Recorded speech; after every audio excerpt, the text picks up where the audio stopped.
Ladies and gentlemen, good morning. Thank you for joining us here. 9 a.m. on day 2 is always a challenging slot, especially if you've enjoyed any Belgian hospitality last night. This session is once again from the innovation stream, and we are talking about innovating for competitiveness.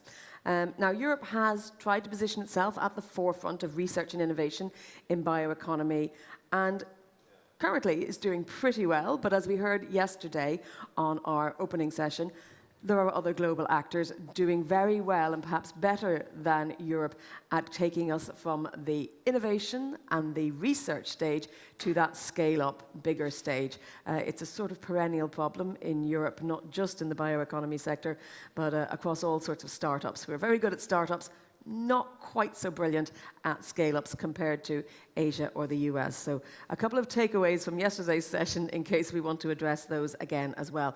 But naturally, it is very important not to take our eye off the prize or our foot off the gas or whatever metaphor you like, and really still keep an eye on the big technological changes and opportunities that are coming, because we need to grasp them if we're to deliver on all the aspirations that have been set out in the EU Green Deal, in the Fit for 55, in the digital and twin transitions.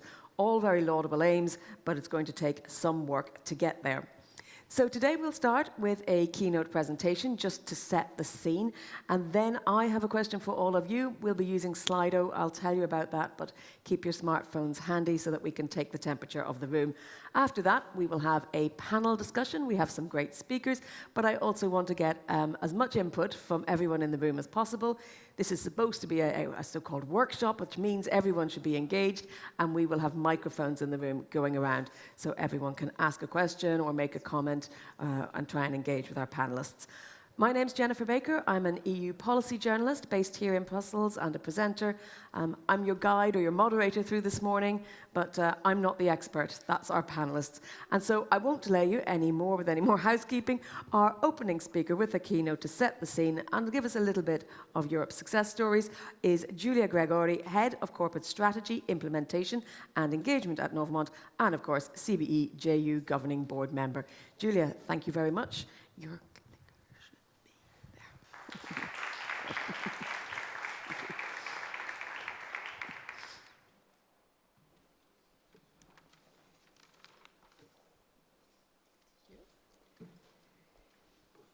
Good morning, ladies and gentlemen. I'm very honored to be here today with all of you, attending the first CB Stakeholder Forum in person, an important moment for all of us working in this sector to delve into the industrial evolution and prospects of the bioeconomy.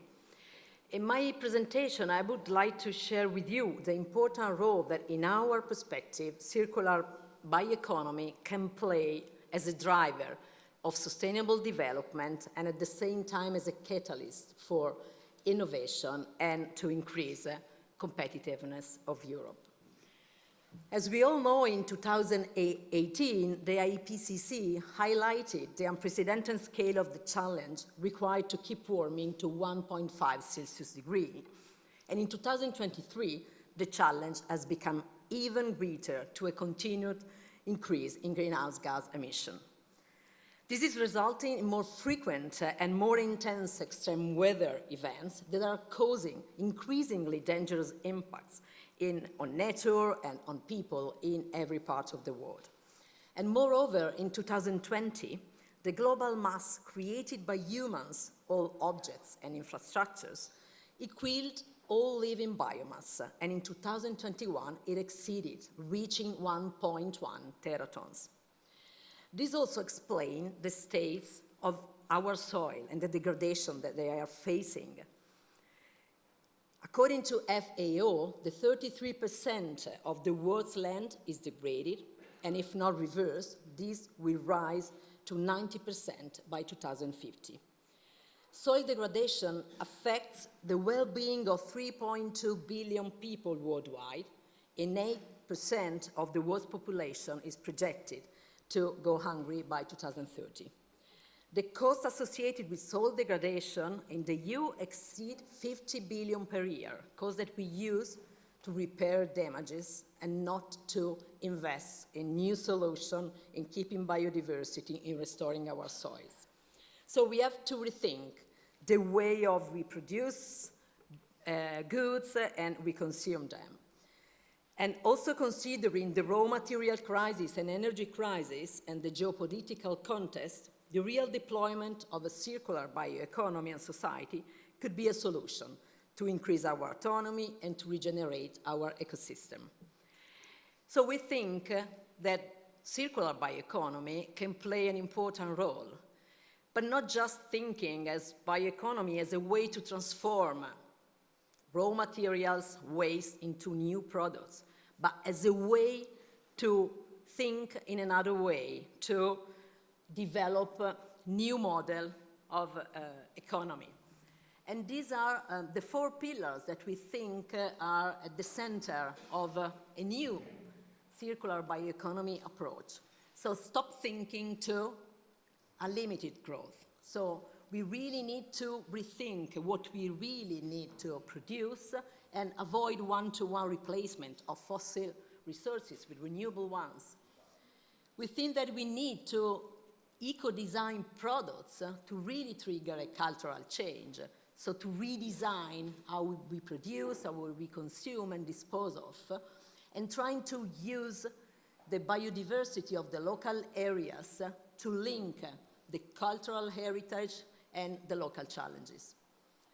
The 3rd pillar is the idea that we really need to take into consideration the state of our soils and water and try to work on developing products that can be biodegradable for those applications that are that risk of accumulate in the environment and avoid waste of valuable organic matter.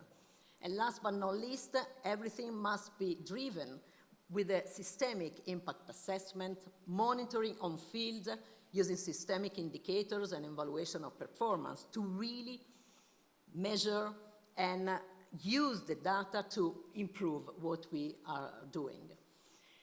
And this is what we are doing as a company in Italy. We have been founded in 1990 as a research center with the idea to integrate chemistry and agriculture. Today we are a benefit company and a B Corp. And we are working since several years in the development and in the production of bioplastics and biochemicals.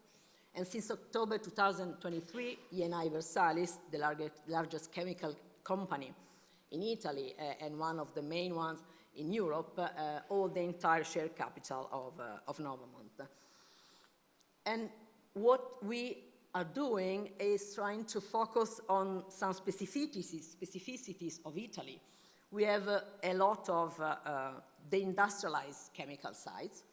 So our idea was to preserve and to avoid to use virgin land and to use these sites that are full of histories from the chemical perspective, and they have all the utilities, but they needed new technologies to be reconverted.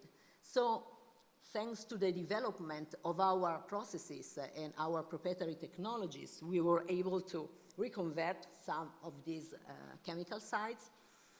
And this was made thanks to the collaboration with farmers, and I'm going to tell you something about this later on.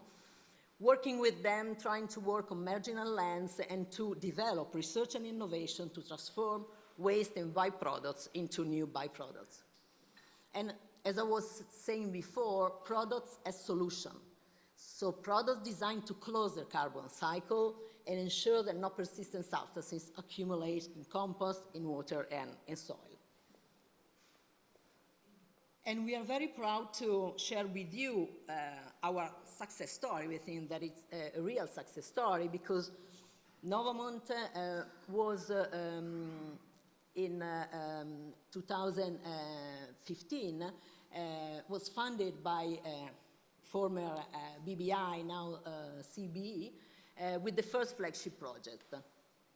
This project was focused on the demonstration of the technical, economic, and environmental sustainability of agro-industrial value chain with the idea to work on marginal lands in a specific area of Italy, Sardinia island, and to use this crop to obtain biomonomers, bioesters, bio-based products to be used in different sectors. And in those activities, we were able to build a strong collaboration with farmers. It was not very easy in the beginning because we really learned by working with them how to share information, how to listen to their needs, how to talk with a common language. But in the end, we think that we succeeded with our objective. And we work a lot in dissemination activities and in standardization and certification on what we were doing.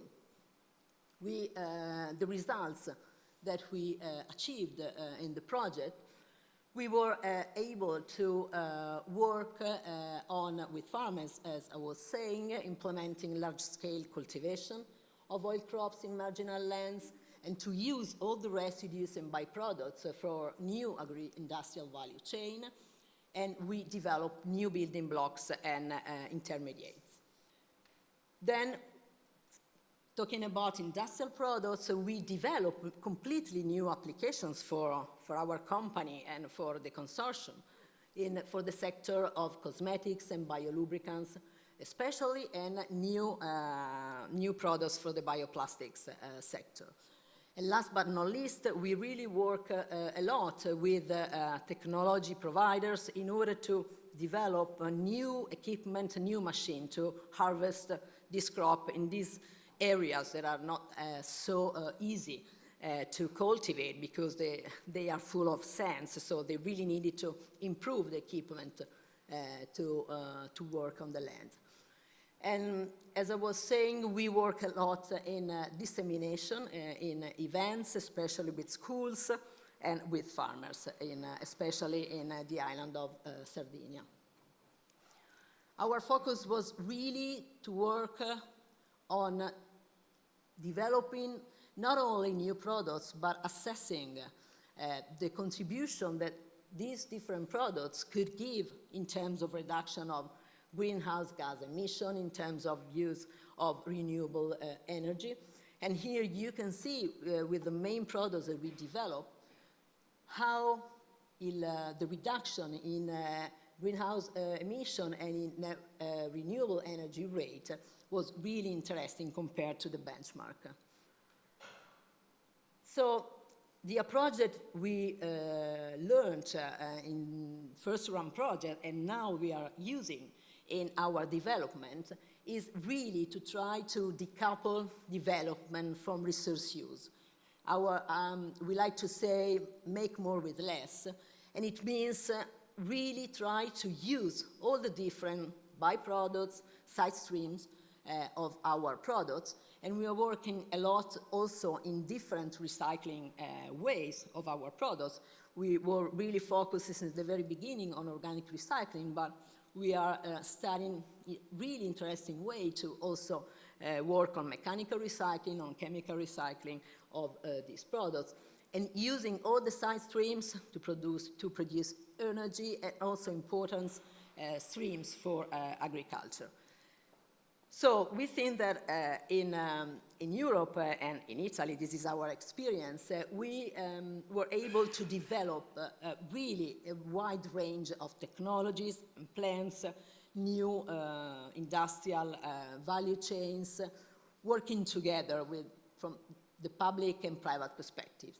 What we see is that we need really to work together and try to build a positive dialogue to see what are the burdens that we see to really exploit all the potential that we see in this sector. And here you can see some proposals that have been raised also in the meeting, in different meetings yesterday.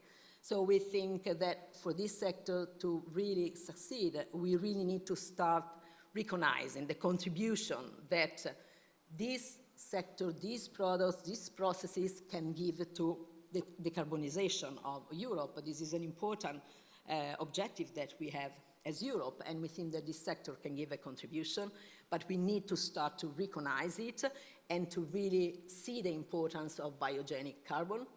We think that this is a new sector that needs new way of measuring it.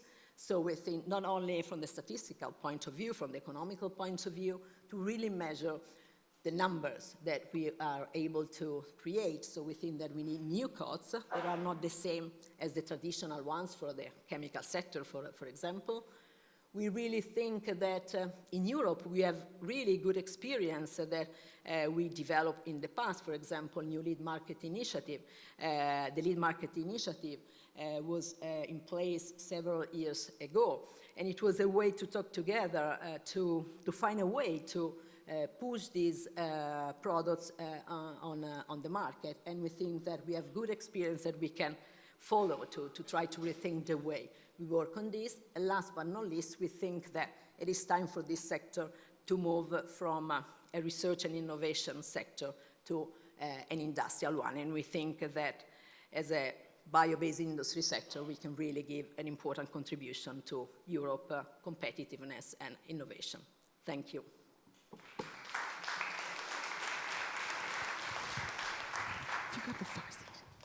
Thank you very much, Giulia. Good to hear some positive and yet concrete real-world stories as we start the discussion. I know sometimes we can get a bit esoteric in our discussions on these issues, but I'm delighted to have to join me. I have Peter Verheim from the Head of Unit for Bioeconomy and Food Systems at the Directorate-General for Research and Innovation at the European Commission. If you could grab a seat. Oh, my apologies. I'm sorry, Peter is in the next one. It's Peter Dröll, Director for Prosperity. Sorry, we do have another Peter, but he's on the next session, not this one. Sorry, Peter Dröll is Director for Prosperity, Director of Research and Innovation as well, also at the European Commission. We have Arnold de Maere, who is Managing Director at MINAGRO. Jori Ringman, Director-General of CEPI, and Claire Skentelbery, Director-General of EuropaBio. Thank you very much for joining us.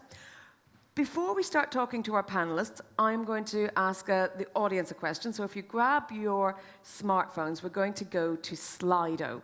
You can go to slido.com or sli.do and put in Innovate, or you can simply scan that big QR code that you see there on the screen. And we have got a question for you. It should come up momentarily. It's a very general question. We're asking about what are the ingredients that we need for driving innovation in Europe. Do we have that up on the screen yet? No? I'm not seeing it yet. There we go. It should be there. Right, what are the key ingredients needed to drive innovation in Europe? Feel free to go a bit blue sky thinking or outside the box on this. You can have more than one option, so you can put in a couple of different words. If you want to really support what you're seeing there as somebody else's word, you can just put in the same one and it'll get bigger and bigger on the screen. Funding, okay, well, we knew that was probably going to come up, as it always does. But what I'm seeing here is we have got funding, we have got targeted research, policy, scale, skills, collaborations, market pull, and I see there market demand as well, which is pretty much the same thing. Collaboration, I see also partnerships, collaborating, again, probably all of the same thing, might be just using different words. But creativity, I like that as well. We want to have some creativity in all the ways in which we collaborate, as possibly as well, in terms of policy as well. I see money up there at the top, investment. So yes, I think not a shock to anyone that funding is a big issue, but then how we get that funding is probably another second question. Market pull may be the answer there. We're going to leave that on the screen, as it may jog some of our speakers as we go through the session. But first of all, I'll turn to Peter. Too many Peters in the European Commission. But Peter Dröll, thank you very much. Tell us what's happening from the European Commission side. Set the scene for us on what the current ecosystem is.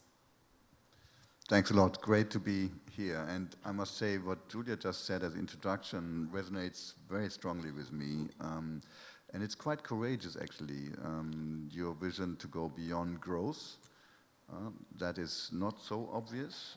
And the question how we measure growth, there was in May quite an interesting conference in the European Parliament, Beyond Growth, with some follow-up ahead of the elections in next June. So I think that's very good, very important for us to have in mind what do we want to achieve. Secondly, the reference you made to re-industrialization, reopening of closed industrial sites, so important in our economic fabric in Europe that we have and keep a strong industrial basis. And of course the challenges, soil degradation, where we have a European mission to restore more than 1/3 of European soils. I think these are very important points where we see eye to eye, and perhaps I would like to start by saying how much the EU is behind what you call the circular bio-based economy.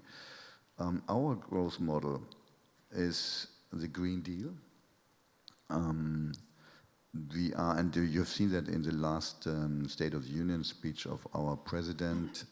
We are now looking a bit closer into what are the business cases for the Green Deal in the different industrial ecosystems. And your example of a lead market, I think, is a very good one, and coming out also here in the Slido priorities, the market demand. So perhaps 2 or 3 points I would like to make at the beginning. We need to look at a regenerative economy, regenerative as objective, giving back to nature more than we're taking. And this is a big shift. We are in an extractive economy. If you look at our circularity rate, so the relation between materials extracted and materials reused, we are at 12% and stagnating. So we are not yet there. And our challenge is really to come to, we are not yet in a circular economy. So regenerative as overall objective. And second, I would like to underline the need to be resilient also in the bioeconomy. We are going through difficult periods. It will not become easier. And the bioeconomy can only be successful and drive Europeans' innovation if it's resilient. And that requires investment in people, in skills, in what we would call human centricity in the industrial processes. And Jennifer, should I stop here or make one more point? You can make one more point. One more point on how to be innovative. I think the main target is to connect the bioeconomy with the key enabling technologies around it. It's obvious for data. It's obvious for artificial intelligence now, and we are getting quite strong in Europe as regards high-performance computing. It is perhaps less obvious, but equally important as regards advanced manufacturing. Where Europe is also quite strong, and I would like to make a link with advanced materials as a cross-cutting general-purpose key enabling technology. We will present next year an initiative on advanced materials for industrial leadership, where I also see quite many links with the bioeconomy. Advanced materials are these new materials, mostly developed at nanoscale, playing with molecules, which get new functionalities, new properties. And for instance, one example is graphene. It's so thin, it's at atomic layer, so that we call it a two-dimensional material. We are quite strong in Europe with it, but we are not scaling it up. Your introduction, Jennifer. So what are the materials to scale it up? It could be household waste, it could be tires, old tires, car tires. So I think these links would be very important to strengthen our bioeconomy ecosystem and also create the demand Giulia was referring to. Thank you. Thank you very much. Arnold, you're coming at this from the perspective of a startup, so give us your thoughts. Yes, so okay. Thank you first for this organization. So yes, I'm here as the startup, so co-founder a startup that focus on bio-based ingredients for agrochemicals. So we all speak about transforming biomass. I will speak more about producing biomass. And decarbonizing the economy will require an efficient and sustainable agriculture. And we really have a market of $70 billion in the world that is in make or break transition. So they are urgently looking for alternative, the multinationals, but also all the startups that are developing today. And means looking for alternative means working for all the ingredients you've got in the product. So you've got the active ingredients, targeting a pest, a disease, or a fertilizer. And you've got also the advanced materials or the co-formulants that are really there to support this. And these co-formulants, in fact, okay, we know a lot of new innovation on the fungicide, biofungicide, bioinsecticide, and so on, but there is not a lot. Let's say we are one of the only startups involved in these in advanced materials for agrochemicals. And they are essential because, okay, it will improve performance, stability, shelf life of the product, so a better supply chain, a better biomass production. But speaking about also soil degradation, they are, let's say, influencing the right selection of this advanced material will impact the final tox for the farmers, for the end users, for the soil, the biodegradability, and also the organic certification. So that's why I say coming more is more practical experience. What's fun also, it's speaking, okay, we usually describe the bioeconomy starting from the biomass, then one after to transform to raw materials and then get a recycling on agricultural activities. But my career, in fact, took the opposite direction. I started working 15 years ago in palm oil. So what was, on that time, nobody knows what was palm oil. When I explained to my friends, it's a vegetal oil, you put it in the Nutella, it's an alternative to the butter. It was well considered as sustainable for everybody. So it's no more the case, and okay, palm oil, I think it's an interesting biomass that we have to think about for a specific application, and that's important to mention. And then I work in the fertilizer industry, so an ingredient that go for palm oil production, and I work for the co-formulants. And 4 years ago, let's say, driven by the belief for a more positive change, we launched MINAGRO first as an entity of the Minafin group, that is a chemical company with a bio-based knowledge to investigate, in fact, the use of the bio-based molecules. So that was also creativity, think about what they do in other applications, what can we do with, let's say, the market link we get in agrochemicals. And last year, okay, we continue MINAGRO in standalone after first promising results, and so we've got now the support of Globachem, an agrochemical company that's based in Belgium. So the approach is, yes, pragmatic revolution of the agrochemical industry to pave the way for more sustainability. We speak about reindustrialization, but speaking about reindustrialization of the farming activities, nobody wants to speak about that. It's too sensitive, but okay, we need something performing there.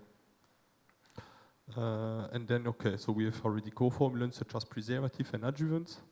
And I will take the opportunity to mention that, okay, we have a project on a green solvent that is an alternative to the aromatic solvents, so mainly based from amylocellulose chemistry. And for that, let's say we are looking to partners to see how we could industrialize this. Thank you. Thank you, Arnold. You've taken us through a lot. Jori, we've been on many panels before discussing all these issues. Give us an overview about what you think we need going forward. Thank you. Good morning, everybody. I think, first of all, thanks, Giulia, for setting the scene, because it was very much aligned with the thinking we have in our sectors. You could easily just replace the Novamont with the paper industry, and then it would be exactly the same kind of messages and the way of thinking and the organization. Okay, sorry. So thanks, Giulia, for that. You made my task much easier for the panel. 2 starting points, first of all. Where do we start from? First, I think it's fair to say that the success of the European Green Deal really hinges on the competitiveness of the European industry.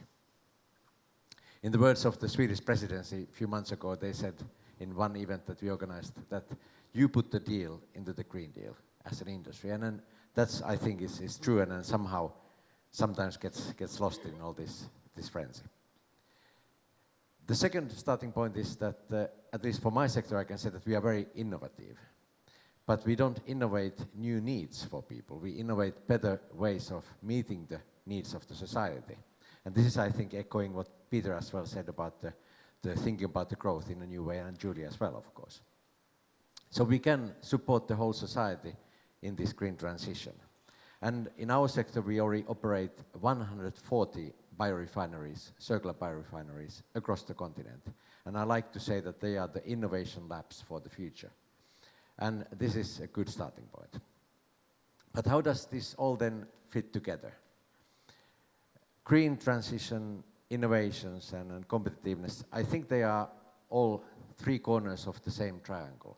And you should be careful not to force any of the corners to break. So if I try to look at these 3 corners then separately in very brief, in green transition, I think the most powerful element is the consumer. If we can empower the consumer to choose right, it will have immediate and significant impact.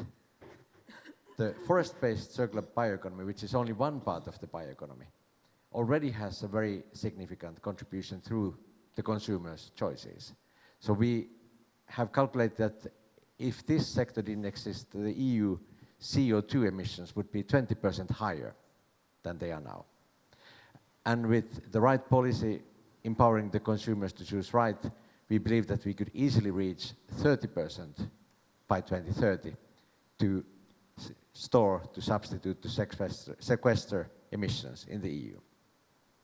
So we have still huge untapped potential. In innovation, many things are already good, and if not even excellent, like this CEPI joint undertaking is one clear example where things are really, really good, and let's try to safeguard what is good. Another one is the support of Peter and his colleagues for innovation. So another thing to safeguard.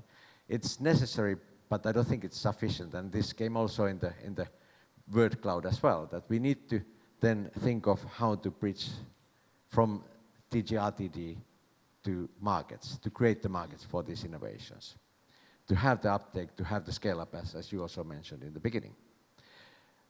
So this is I think, still lacking, and I'm happy to notice that there is a lot of elements in the discussions where this is now being taken up. In my sector, we are 1 in 5 manufacturing companies in Europe. So if we are given the chance, we really have the force for change, if we are given the chance. And then the question is that what is then missing for this chance?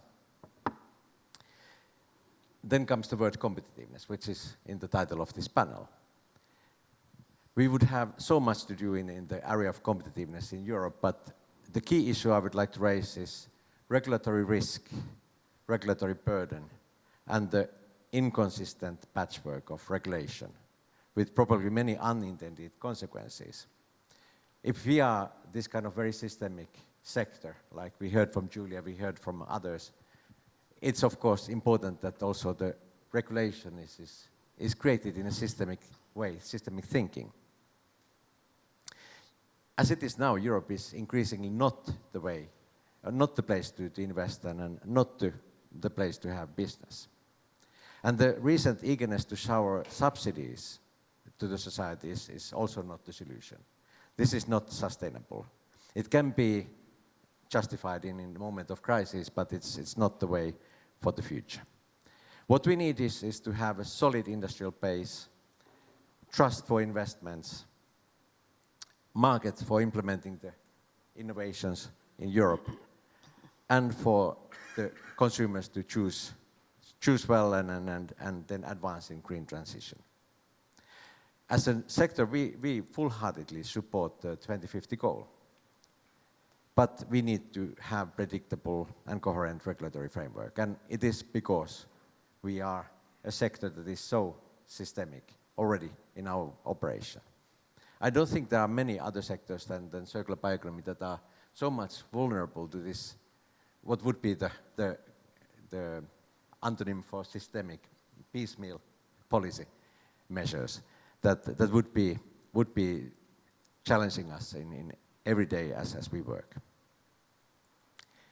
So to conclude, the green transition with 154 new regulatory initiatives is not enough. We need to make it a business case, and I'm happy to hear from Peter as well that this is the next steps in the Commission. Innovation for competitiveness is not enough. We need to have a competitive economy to support those innovations on the market. And the classic term in the policy, better regulation, is not enough. We need to have the best regulation. Thank you, Jori. Looking at the word cloud, indeed, there's a lot in there. I mean, we see regulation, regulatory policy and regulatory, favourable regulations, quick regulation, implementation, market regulation. I think if they were all under the one word, it would probably be every bit as big as funding. Claire, it's a little bit of a tough task to go last in this opening round, but give us your thoughts, and I'm sure you'll echo some of what you've already heard. Thanks very much indeed. And it was a great opening talk from Giulia that really sets the scene and makes it encompasses many of the practical outcomes that we can achieve. And it's great to visualize them and see them in action. But from EuropaBio, we work across multiple sectors, obviously all within biotechnology. And I am very fortunate to have seen waves of biotechnology development in different sectors. And I've also worked in nanomaterials, so it's always really great to see how these enabling technologies become realities. Because when you look at competitiveness from innovation, there has to be a pathway for the maturation of innovation to the market. You don't have a product until somebody has bought it from you. That's a very cold way to measure what competitiveness looks like. And it's not just technology maturation through technology readiness levels, it's fully embedded into the market and a strong single market, not a patchwork of 27 slightly different markets, all of which have different pathways into them. And don't forget, biotechnology has been identified as a critical technology for Europe's economic security. It has been identified within the STEP regulation. We are excitingly awaiting the Biotech and Biomanufacturing Initiative, and multiple associations are working towards making that as strong and practical as possible. So we really need to understand how we create the commercial impact from biotechnology innovation. And the tech push in Europe is absolutely correct, but the success is not measured by the technology push alone, especially if you've got large amounts of public funding going into it. Sooner or later, it needs to be matched by a market pull, because your technology is all dressed up with nowhere to go if it's not being pulled towards market. And it's vital, echoing the other speakers as well, it's vital that the legislative and regulatory framework, plus their deployment, which is a critical thing within Europe, really open this path and proactively open the path to Europe. It's not a passive thing. It's going to have to be actively opened. And I wanted to use an example from another sector within biotechnology, whereas I was very fortunate at the start of my career to watch the explosion of small biotechnology companies within healthcare. It is no understatement to say it revolutionized what Europe looks like. And this is what we need to hold in our hearts as well. It's not just about achieving the Green Deal, being competitiveness. It's what Europe looks like as a landscape. So 25, 30 years ago, we saw an explosion of small companies going into healthcare biotechnology. It absolutely changed everything. It changed how we could address and understand diseases, often which many were completely untreated, many patient groups left alone. It changed the economic model of healthcare development in Europe. It enabled the growth of clusters of highly skilled people with secondary and tertiary economies and value chains built around them. Hundreds of thousands of people are employed within small companies within healthcare biotechnology. And Europe is a completely different landscape everywhere because of this. We start to see now the landscape changing like this in industrial biotechnology, and it's incredibly exciting to see. There is a big wave of incredibly talented small companies starting to develop, and we need to set ourselves the challenge in Europe that this wave is fully realized. And because it's incredibly important, because it will change the economic models of large companies, it will change the regional development strategies all over Europe. It will bring rural economies into the game much more strongly.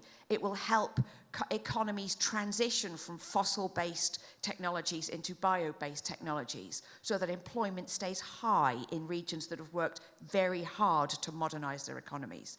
This is the prize for Europe, for what Europe looks like. And I think we also need to keep our eye on that as we look at, we will look at very specific regulatory, legislative, funding, all of these things. But we need to keep our eye on the prize of what we want Europe to look like. It is a knowledge-driven economy. And we need to look at it within a global context, because this wave is building everywhere. It is not just in Europe. And in some places, that wave is already bigger. And it's going to use a terrible metaphor, or an analogy, I want that wave to crash on the shores of Europe. I don't want our wave to crash on the shores in the US or in Asia. I want it here. And it's incredibly important that we enable that to happen. Thank you, Claire. Giulia, and I'm aware, Giulia, you have to leave us in about 10 minutes, so I'm going to ask you two questions in one.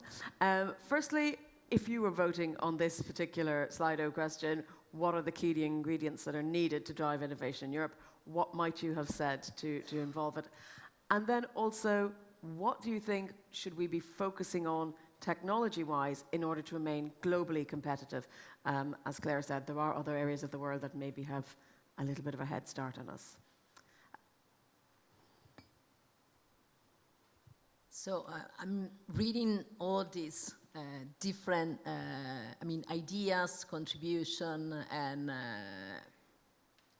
I think that what we really need to really boost innovation and competitiveness in Europe is just to start to work together. I really like the words collaboration and system thinking, and as we like to say also in the Bio-Based Industry Consortium that we as Novamont contribute to fund several years ago, to really build bridges between sectors. And I think that it's something that in bioeconomy we have done because we needed to do this, because we really need to work together with farmers, with universities, with the end-of-life management. So really start to build bridges and learning to talk to the others, and try to use, the different knowledge and contribution of different sectors to build something new. And as I was saying before, working together with farmers, we really learned their needs and how to develop new products different from the traditional ones that can, allow them to easily cultivate or while increasing productivity and avoid pollution, for example, of soil. So first of all, collaboration and trust between sectors and between people. And secondly, as I was saying before, to try to build an environment where this knowledge can really be exploited here and not elsewhere. And what we think it is important, is really important, is the regulatory system, because we really want to avoid that in Europe we have very challenging targets in terms of carbon neutrality, in terms of innovation, But then when we set the targets, other parts of the world will have the market in Europe. So we really want to be, as Europe, at the front of this sector. And then my second question, what sort of emerging technologies should we be focusing on to remain globally competitive? We think that there are several technologies. I mean, what we really fear is that sometimes we start loving one technology, thinking that only those technologies can solve the problem of the world. We think that is something that we in Europe we have, is the biodiversity of territories, biodiversities of knowledge, biodiversities of technologies developed, and we think that it's impossible to have one technology for every country. So we really need to focus on the different technologies, and we think that we developed a lot in Europe. What we really need to do now is to use what we have developed so far. Thank you very much, Giulia, and thank you for taking the time. I know you've been very busy, but it's been really, really useful to have you here for the kickoff of this panel. So thank you very much. Warm round of applause for Giulia, please.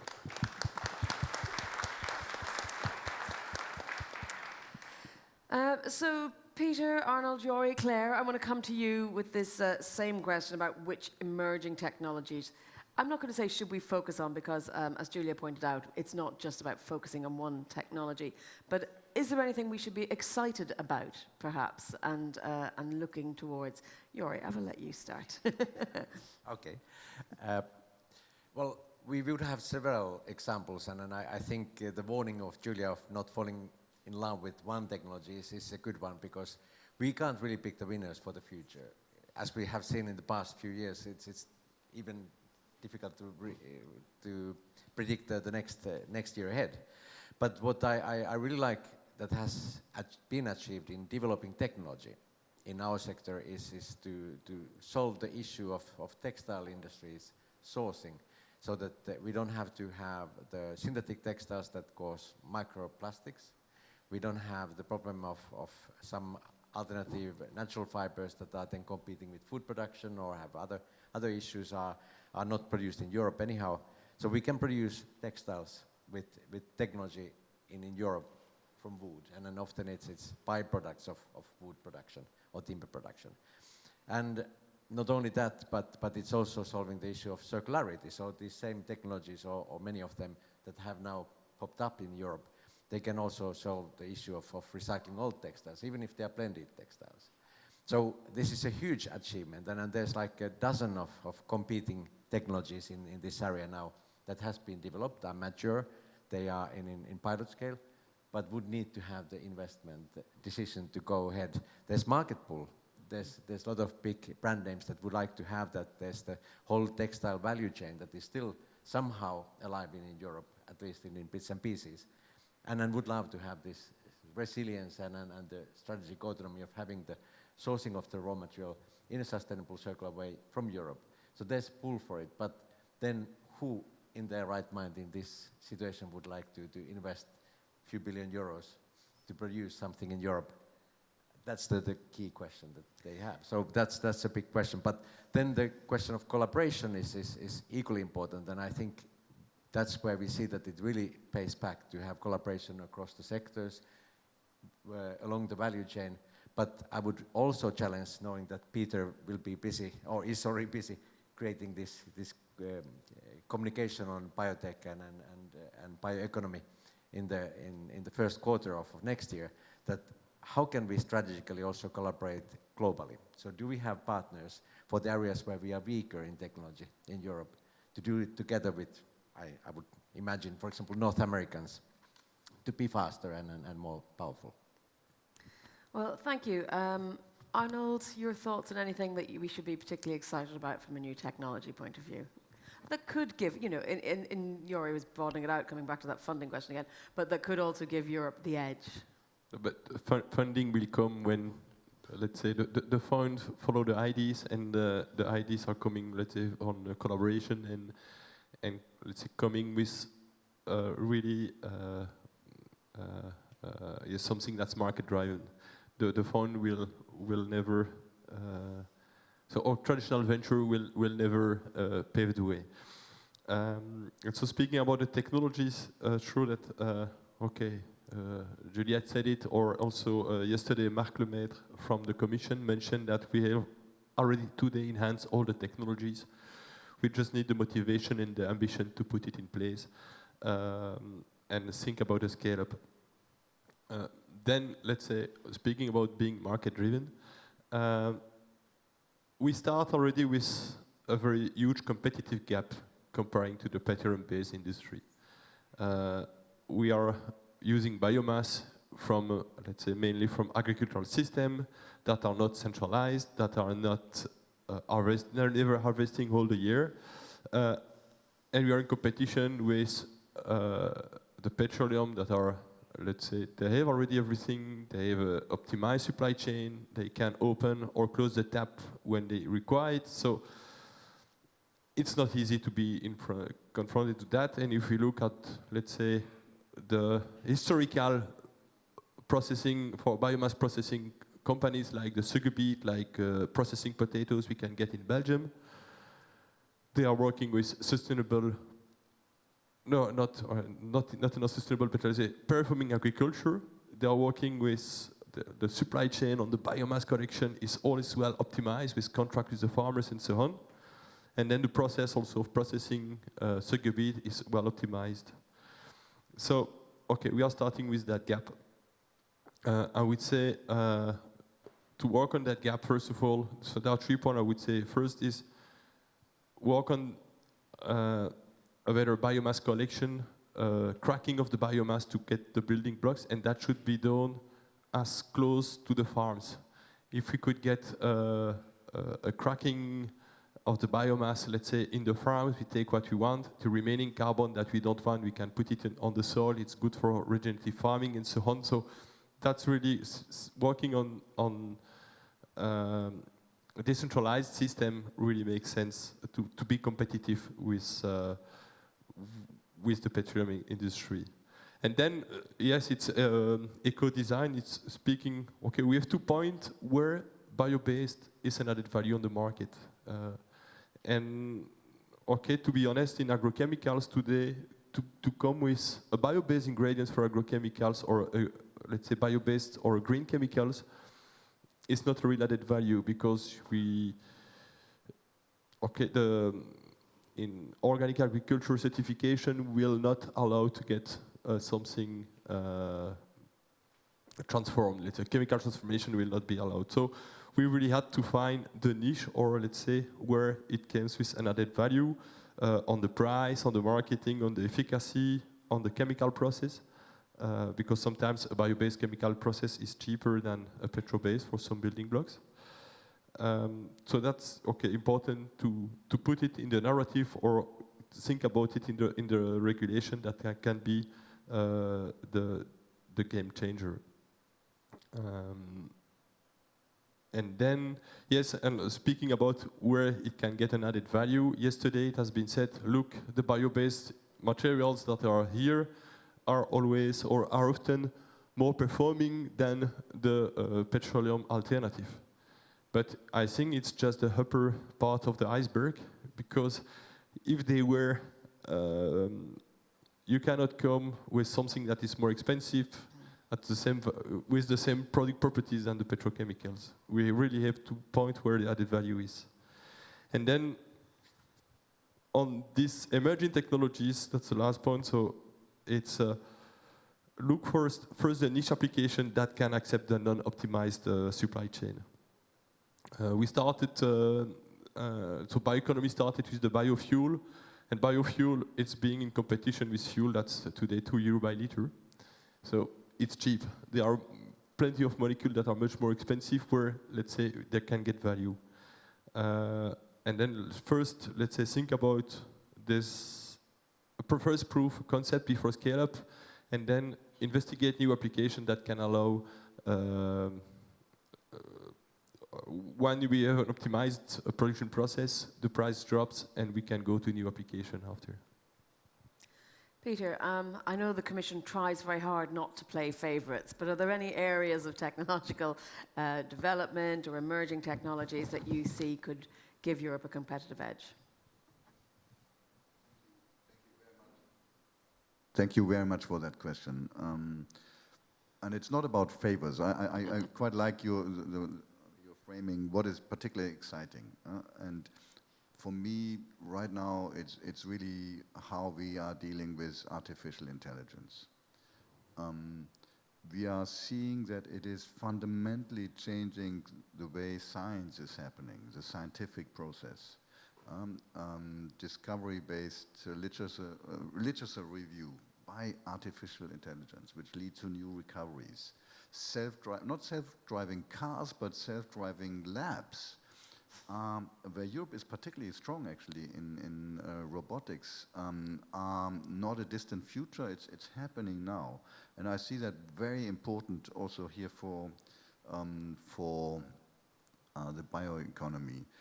So this is, I think, a very big trend, and we need to be sure that we are not falling behind. I think this is a key element of our competitiveness, that we are embracing the opportunities of artificial intelligence. And we have quite a good strategy with two main pillars, an area of excellence and an area of trust, where I think our, it's not a niche, but it's a unique selling point, that we are probably the continent which is using AI in the most responsible way. This is how we see the future. So this is, I think, what is most exciting. If I can make another point, it's about, and Giulia referred to it in terms of collaboration, it's about integration of sectors, but also of technologies. And I think this is also key for competitiveness, and I see the bioeconomy as a possible system integrator.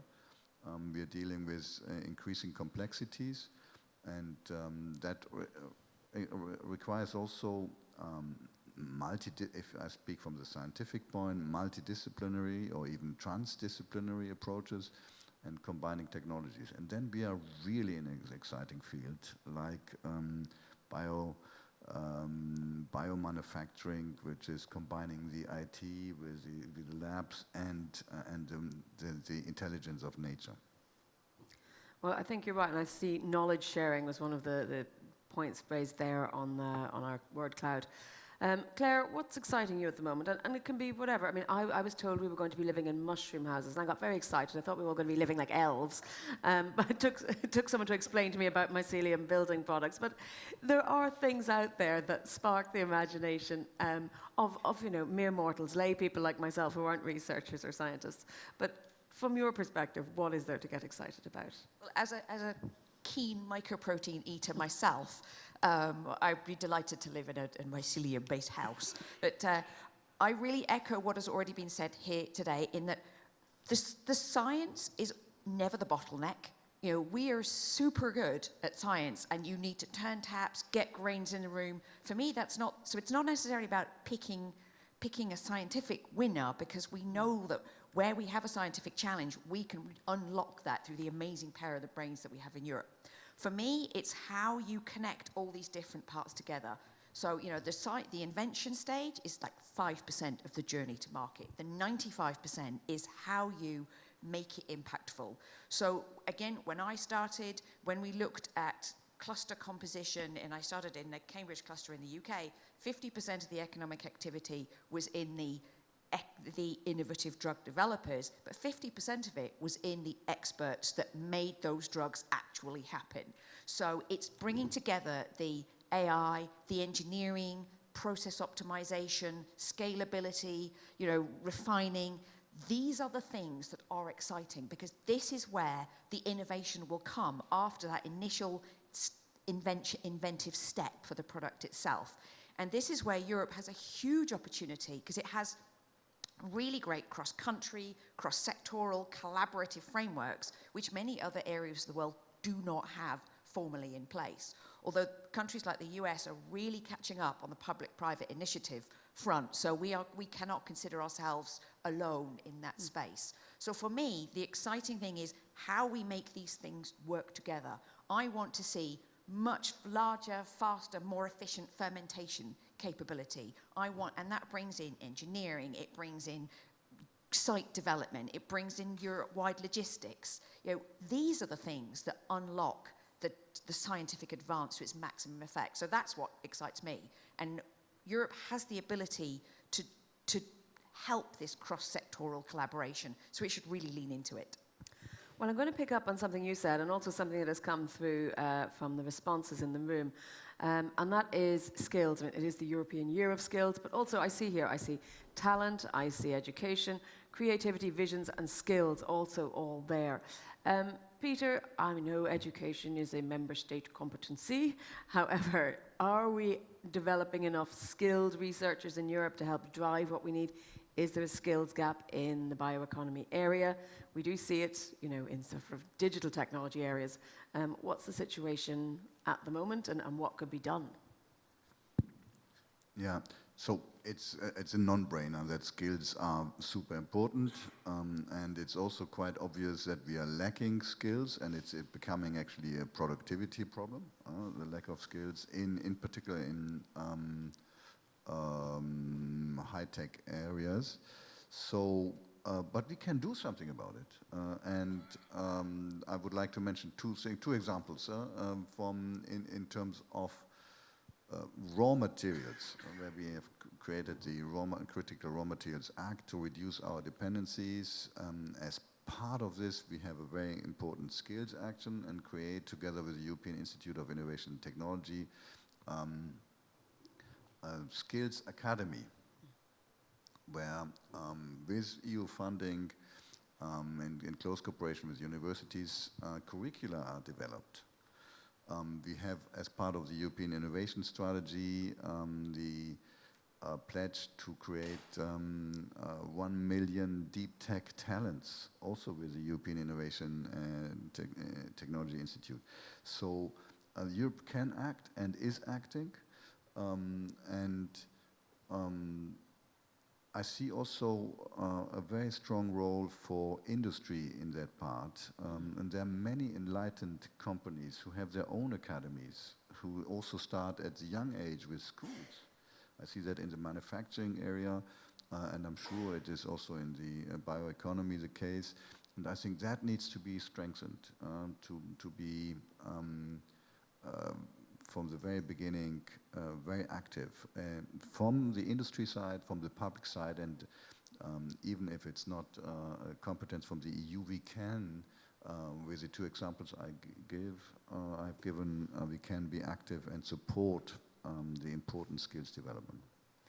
Well, you're absolutely right. EIT do tremendous work, and when they have their annual conference, usually here in this building, it's very, very impressive to see the research and development that's happening. But Jori, let me come to you and ask you, how big an issue is the skills gap, and to what degree should responsibility for helping to fill it lie on industry? I think we all have a responsibility in this, so no matter where the competencies are, I think we have the same interest, and we have all something to give and contribute to that.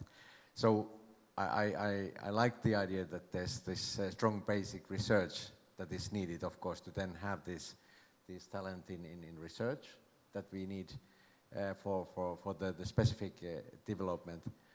But just this week there was the results of the latest PISA round, and I think it's a catastrophic results for all over Europe. So even those that used to be the star pupils in the class, they are now, I mean the countries, they are now diving very deeply. So we really have to make sure that we have kids that can go to the universities and can do the basic research, that can then become the top researchers, that then have the solutions for Claire and everybody, for us. So the member states, they really have a lot to do in this area, to create this future for the skills. Then what industry does, we have, of course, identified this need for the skills and the shortage of skills, because it's not only ensuring that we have the same skills that we needed yesterday. We need to have much more more complex set of skills for the future, to be able to operate this AI and to be able to have these multi-sectoral collaborations. So the needs for the skills are much higher. So we have addressed that with our key universities that are working in our area and also vocational training areas. We have also done a really nice project together with the European Labour Union, also supported by the European Commission, by the way, so thanks, Peter, for that too, in the social dialogue. So to make sure that the kids understand that the work in industry, it's not dark, doomed and dangerous. It's actually quite interesting and sophisticated and highly automated and intelligent. So when they come and see what the work is, then they actually want to work there, and then they want to go to university, that this is giving them the access to that. The last thing I wanted to mention, and this is then back to Peter and his colleagues, is that just a week ago, last Thursday, I was in Czechia in a paper mill there, and they operate pretty much the same kind of setup as Giulia was explaining in the beginning of this kind of platform where you have lots of industries working together, and they have huge potential and huge investments as well happening. But already they need to have people from Poland, from Germany, that work on the site and bring the skills. And then they would like to be nice employers and allow those people to go back home and work from home on Friday, for example, so that they don't have to be in the traffic jam of Friday afternoon. They can spend time with the families that are probably back in Germany or Poland. But then the social security rules in each of the countries are putting stop on this. So you can't have so many days working from abroad. So if you are employed in Czechia, you can't work every Friday from another country. So it seems to be that this basic idea that we have mobility and freedom of movement in Europe, actually with practical stupid rules are not so easy. So getting the skills where they are needed still needs to have lot of things to done on European level as well. Jori, we needed you at the single market debate last week. It would have been useful. Claire, to come back to the skills question, is it an issue for us, and where does the responsibility lie in bridging the gap? No pressure on that answer then. No, it's always been a challenge. All the way through my career, skills have been the rate limiting step. And I think it's really important to recognise as well the vital role that all parts of the value chain have in enabling the development of those skills. Industry, for example, does a huge amount of skills development, and not just for people working in labs, but also all the people that administrate and do the business development for something, that do the scale-up, that do the sales, that do the marketing. They have a huge impact. And the big risk for Europe is that if large companies pivot away from Europe, you lose a huge skills base within a particular region. We saw it happen, we saw it happen in some of the consolidation for the pharmaceutical sector, where, a large production site would switch off in a country. Suddenly, thousands of jobs have disappeared from there, and that institutional skills knowledge disappears. And that is a real risk if we allow manufacturing and scale up to become established outside Europe, because the skills associated with that will bleed out of the European system, and they are very hard to replace.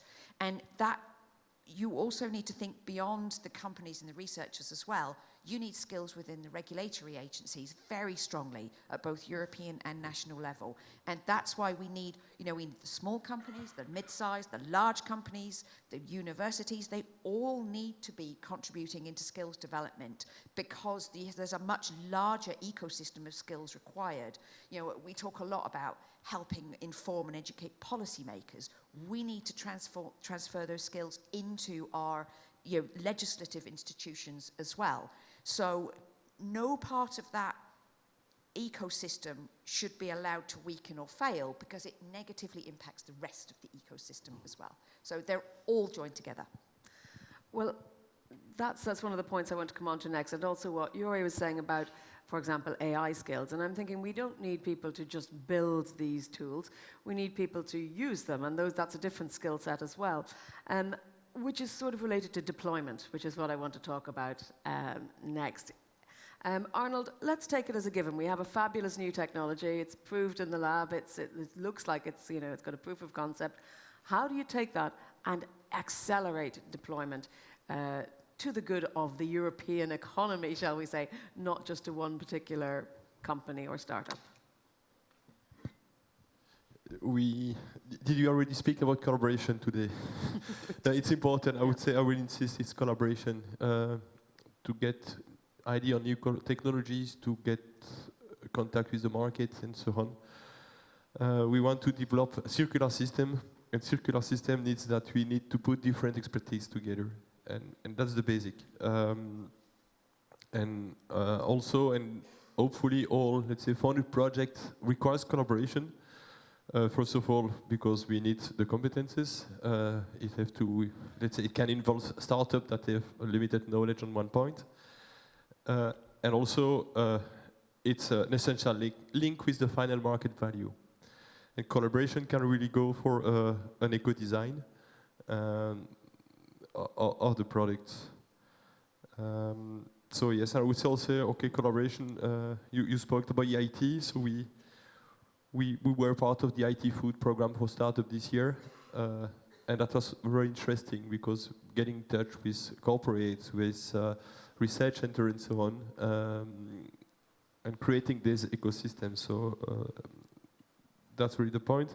And I would say also, it was said yesterday that we need to add also the basic researcher in that, because basic researchers need to be informed about what we get in the industry, what are, let's say, all market challenges, because sometimes when you speak with really basic researchers, they are really going on the opposite way based on certain belief. That is not really what we face on the market. So yes, that's the main point. Peter, you wanted to join in. Yes, I think Arnold made a very important point also in your previous statement, that it's about being price competitive. And I think that's key.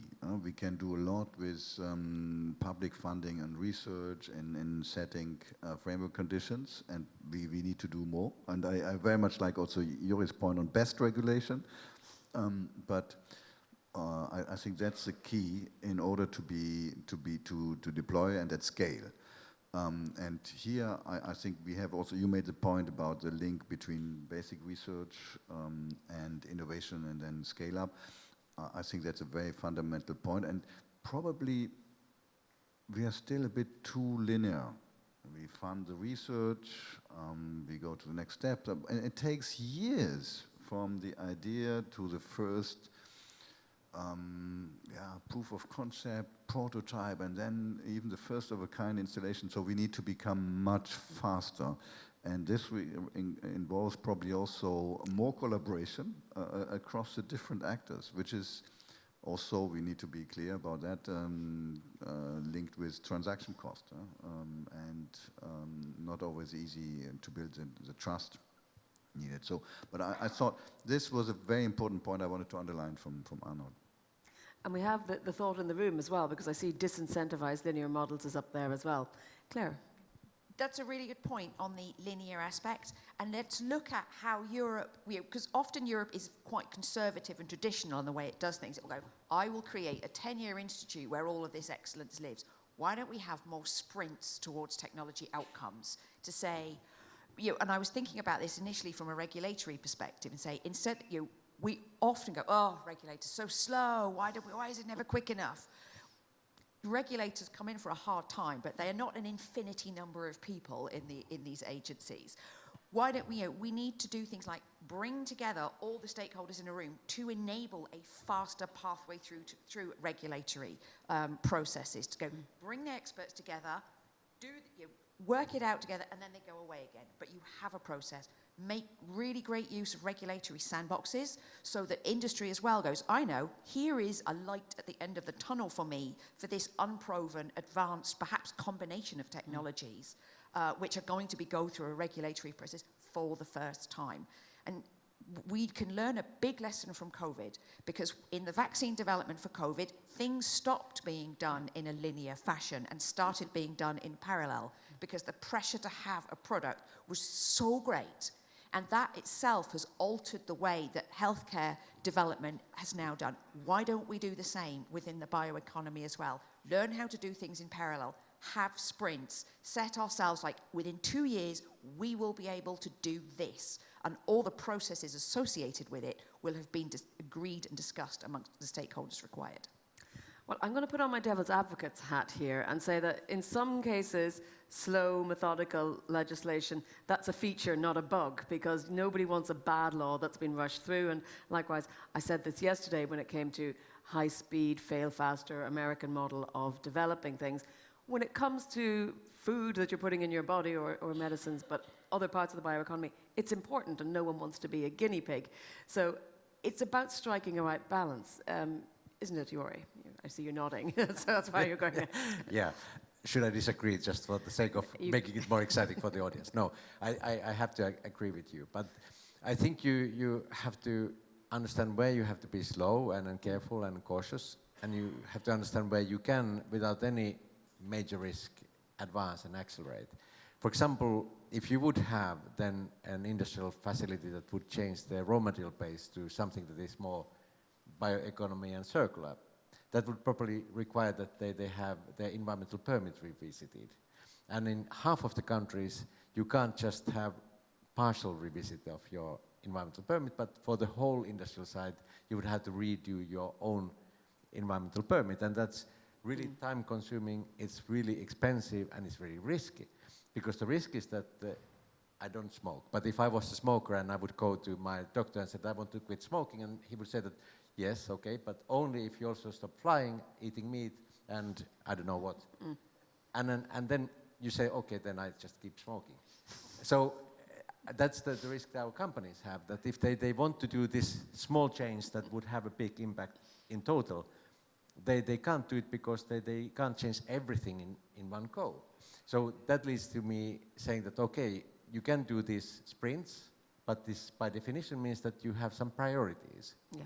And that's the risk I have with believing in the Green Deal success as well, because I understand the urgency and I support the urgency for climate change, but you can't change everything in one go. You are likely to fail everything. At least men can't multitask. That's a fact. I'm going to turn now, see if we've any questions in the room. Would anyone like to ask anything of our panelists or add a comment to anything that you're hearing discussed at the moment? I think, yeah, I see a hand here in the second row. To my left. Anybody else? Oh, well, okay.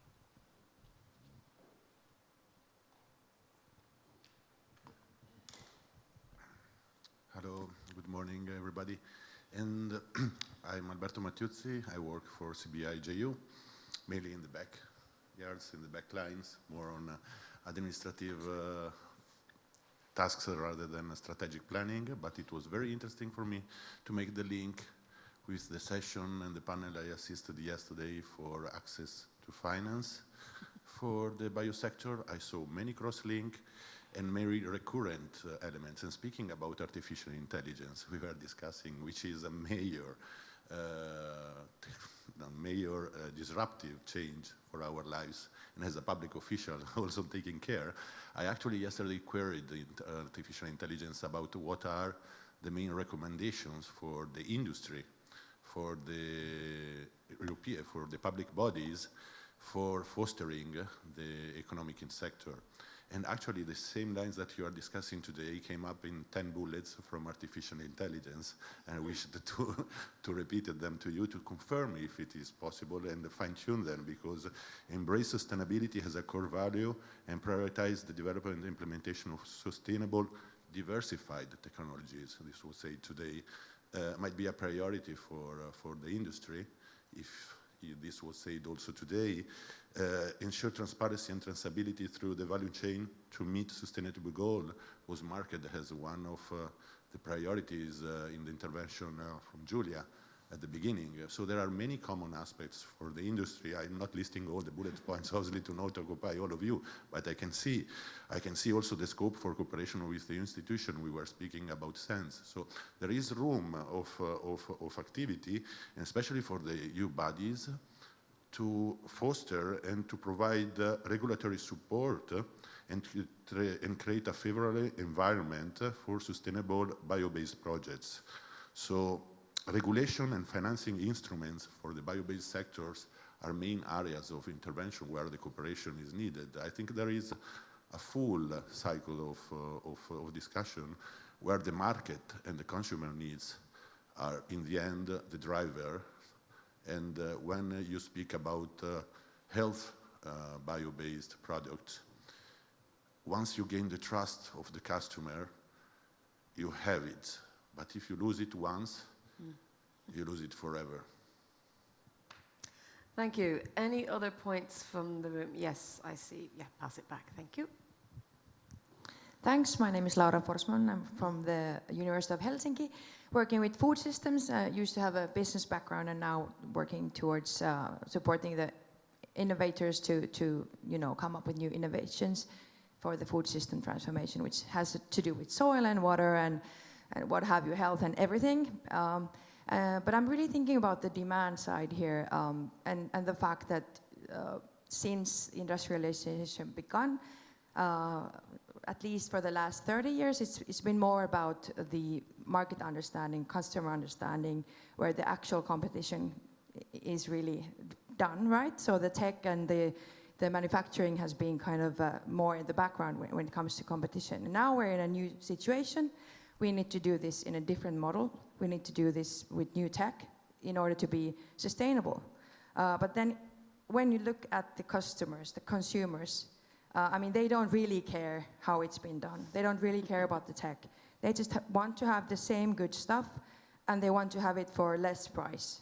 And that's a function that just does not work. And I think we really would need to phase out the current, harmful tech, the fossil-based stuff, in order to get the same good products with the new tech and the sustainability factors there. So really kind of what's the comment on the demand side there, because we will not get there if we keep just subsidizing the fossils, and it doesn't make any economic sense for the consumers, and most of them do not have the money to go for the more sustainable stuff. The masses really need good pricing for all that they consume. Well, and thank you. This came up yesterday, and at the risk of repeating myself, because I did say this yesterday, I do think also there is an assumption that more technologically advanced products or services or fuels or whatever they may be, or things that come about from further R&I are inherently more expensive, because that's not always the case. And sometimes more research, more development, more new technologies lower the price. I mean, we can see in some cases renewable energies are cheaper. But Arnold, you wanted to add this in. Yeah. I want to say regulation is a game changer. It's really, it's only regulation that can force us to move. When we look at the plastic bags we had in the past in the supermarket, nobody thought about it today. So it's really a game changer. It's supporting. And then, yes, registration of the products can allow us to go quicker. So yeah, that's something important from the regulatory authorities, is how to put product quicker on the market. And I would say for agriculture, okay, we've got objective, we're at the Green Deal objective for 7 years. So it means 7 agricultural seasons. And in this 7 agricultural season, we have 5-year registration process. So that's something, a point where it can help. So it will allow us to go quicker, but also it will allow the customer, or it will force the customer to take the right decision. Yes, Peter. Yeah, thanks a lot for that comment, and I very much agree. We need to be aligned with consumer demand. I'm a bit more nuanced when it comes to what the consumer want. I think we have some evidence that if there is transparency about positive impact or negative impact, the consumer, us, we we also make the choice for what is less harmful for the environment. So I think that's a bit of a challenge also for any product, bioeconomic product, to be transparent. And maybe we also have here a scientific challenge to get one step ahead as regards to full life cycle assessment, that we are really credible when it comes to saying this is better for soils, it's not fossil, it's perhaps even regenerative in its overall life cycle.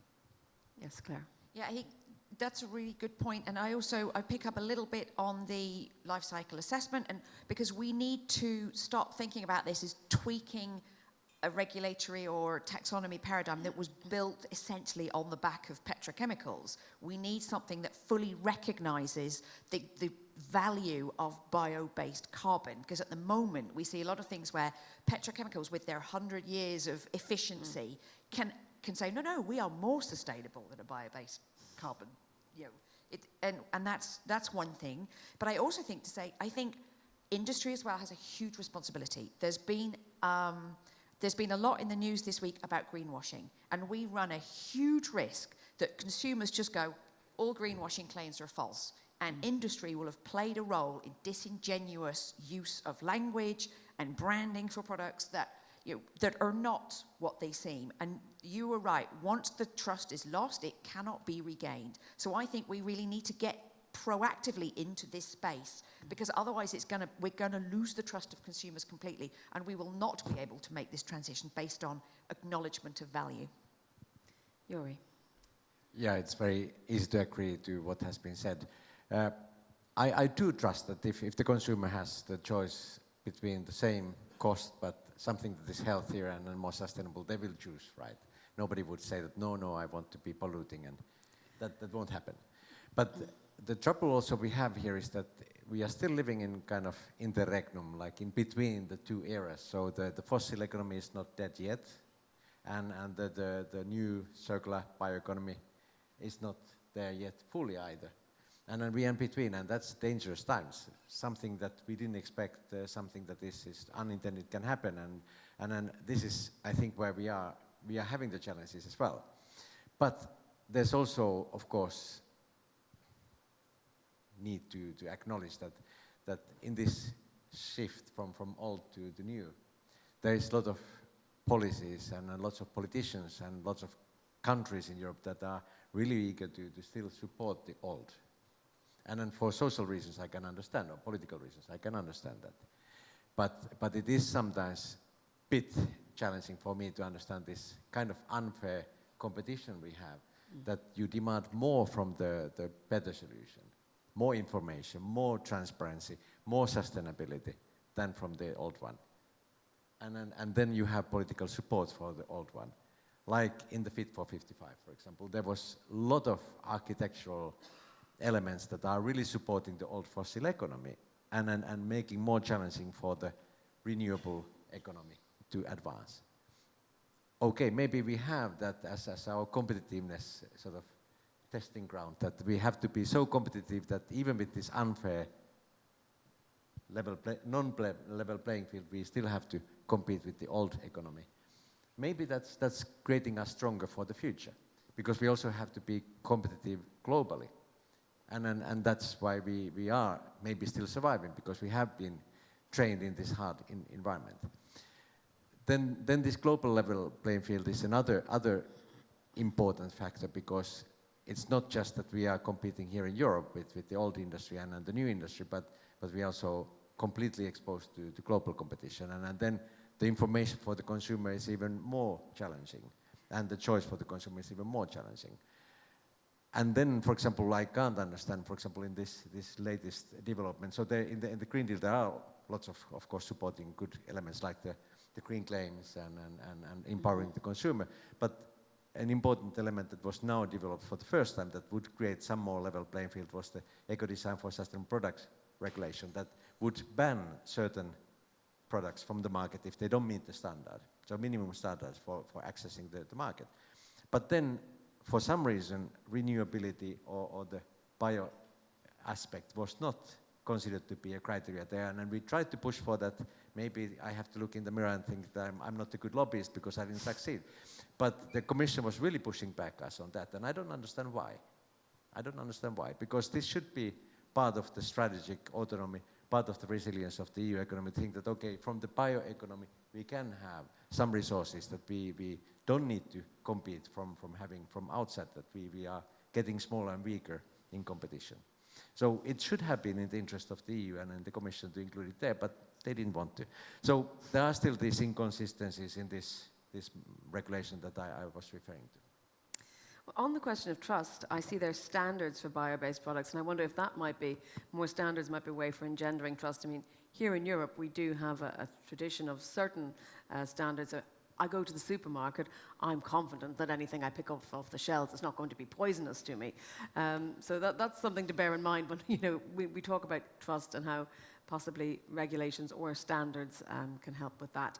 But I want to ask, as a sort of wrap-up question before we go to a final round, because I know time is running out, whether there are specific scientific challenges that should be considered beyond the scope of the current CBE-JU Strategic Research and Innovation Agenda. Is there anything that we can park for now so that, as Jori says, we can prioritise on the things that really matter? Claire. I can think of a thing that we have a discussion with our members about where the rate limiting steps are to their technologies. And often in bio-based technologies in whatever sector, these are long life cycle products. These are not fast turnover things. So once they set along a pathway, they are locked into that pathway for a really long time. And some of the rate limiting steps come from really far outside the bio-based thing. So for example, when we look at biomanufacturing in healthcare, and I will use this as a very real example, we are moving towards phasing out the use of PFAS, which is great. However, these things cannot be, there are no alternatives in key biomanufacturing processes within healthcare. And there's no derogation in place for this. And so, and there are literally no alternatives at the moment to the use of these chemicals in biomanufacturing. So if this goes through, large sections of biomanufacturing will stop in the healthcare sector. Manufacture of insulin will stop. Manufacturing of generics will stop. And these are things that come from outside, they are left field things in. So we need to look at also where the rate limiting steps are that we're not thinking of. When what has been set up with entirely good intentions is actually going to damage existing sectors. We see the same a little bit also in the way enzymes are being sort of addressed right now, and we think we've managed to improve the situation there, but there is a big risk that suddenly lots of enzyme-based detergents will have to be removed from the market for reasons that were entirely unforeseen and unintended. So these are things that we need to look where these risk points are. It's not just about how we are fabulous with our technologies all merged together. It's where something may come in and derail it that was not anticipated. Well, Claire, you've made your own argument against yourself there for slow and steady regulation rather than fast regulation. Any questions in the room for our final wrap-up? I see one on this side, and then yes. Hello, my name is Andres Comba. I work for Bioeconomy for Change. I saw that we talk a lot about CO2, but as you might know, many other parameters they are being taken into account, like water consumption or biodiversity protection. Many times bio-based products, I'm for bio-based products, but also we are seeing that many consumers, they are also looking for other aspects.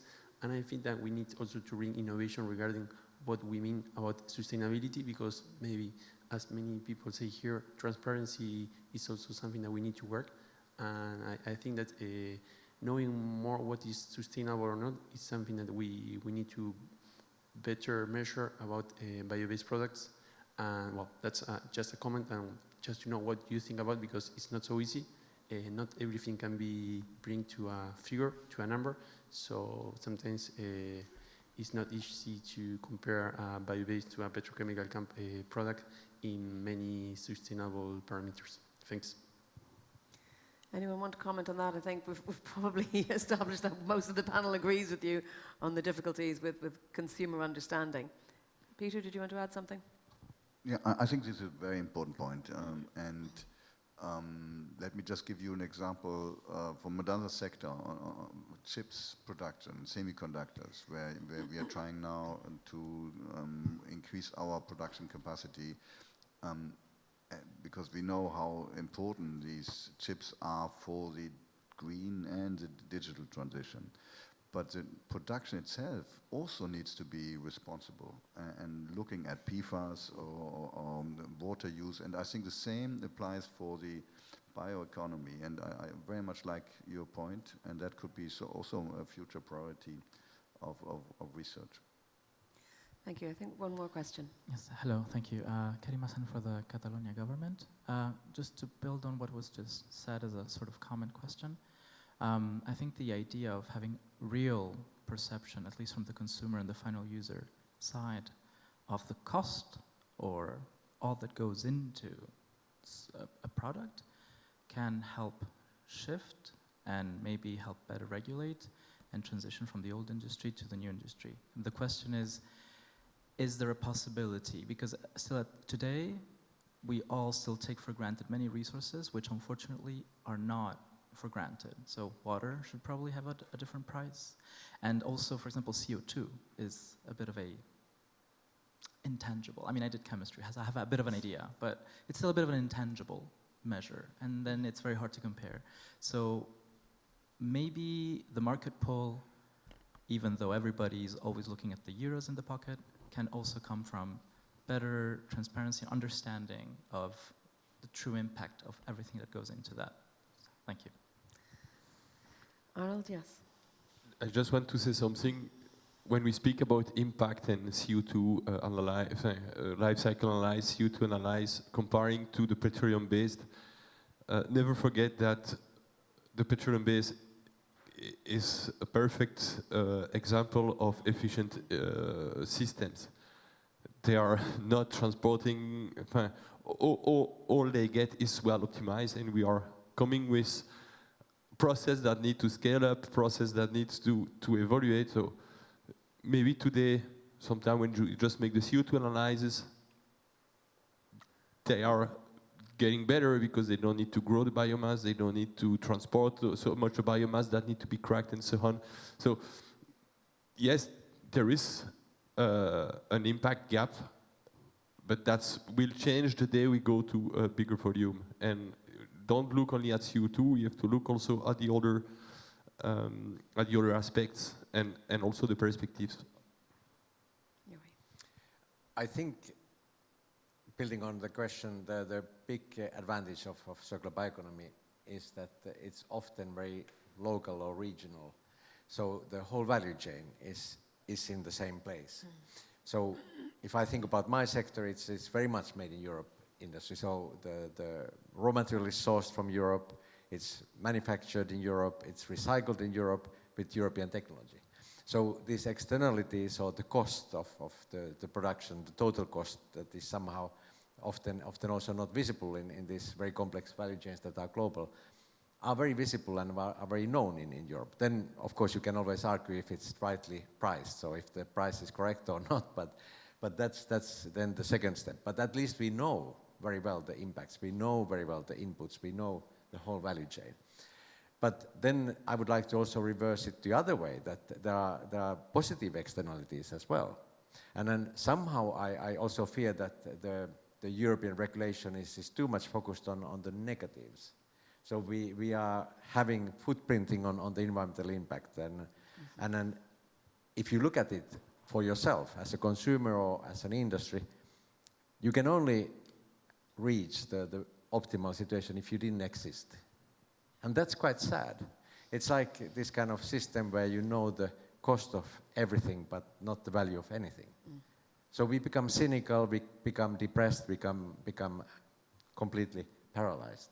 So I would hope that we would also have a system that sees the positive externalities, the handprint of things. And that's somehow still missing, and I hope that will be in the next steps of the Green Deal, in the 2.0. And we can also, as consumers, become overloaded with information. We can have information paralysis as well. But that's something for the next panel, so do come back for that. As a final quick wrap-up, I'm going to ask all of you that if the right push was in place and all the incentives and all these things in the word cloud that we could deliver, would Europe be leading the world in 5 years, 10 years, or 20 years? How fast could we do it if all the factors and all the conditions were right? Claire? I would say it's not about Europe leading the world on everything. I think it's about Europe leading the world in strategically critical areas so that it has skin in the game within global trade routes, so that when we have the next global crisis, the next pandemic, we are around the table talking about keeping global supply chains open to Europe. Jori? If I'm not mistaken, the Belgian female football team is the world champion. But they have this attitude that that championship that they won was yesterday, and then the next game they have to put the full effort again. So there's nothing guaranteed. So Spain? Was it Spain? Okay, but anyhow, I'm sure they have the same attitude. Okay, sorry. Well, Finns don't know anything about football. That's now been proven again in public. So the champions, they are proud of what they achieved, and always happy to raise the bar. And this is the attitude we have in our industry, and this is the attitude we have to have for this question you have. So we have everything in standby. We have a lot of potential that is untapped. I think in 5 years' time we would see huge positive impact, but it's not enough. We have to keep on going. So we need to work on to have the same impact also 20 years from now. Don't rest on your laurels. I think that's what you're saying. Yes, Arnold. Yeah, leading the world is maybe too big. But what I think is that if we can work on collaboration, if we can work also on system thinking, for sure that will give us the best way of preparing the next challenge. And so it can only be positive thinking about a common goal on collaboration and with this global view. Peter, your thoughts on how far the path ahead is? Never ending, of course, because it's not an end goal. But I think we can be very strong and increase our strengths quite quickly. We have proven that if Europe gets its act together, like in COVID or in the energy crisis, we can be fast and be strengthening our position. So why not here? And Jori's point about positive, also encouraging the positive. There are some positive joke points which are now discussed in Dubai, and I think we can use the bioeconomy also to showcase better and more these positive joke points in this field. So yes, we can. that's good. That's a relatively positive response to wrap up on. Thank you all very much indeed, and thank you for your questions and your attention and this great slide, which I am going to be feeding back into the plenary later on, because there's a lot of good ideas on there and good thoughts. We're going to take a coffee break now, but back here, staying with theme 3 on innovation, at 11:15, we're going to be talking about innovating for a sustainable future. And I'm sure many of the ideas will overlap and be built on for the next session. But please, a round of applause for our panelists.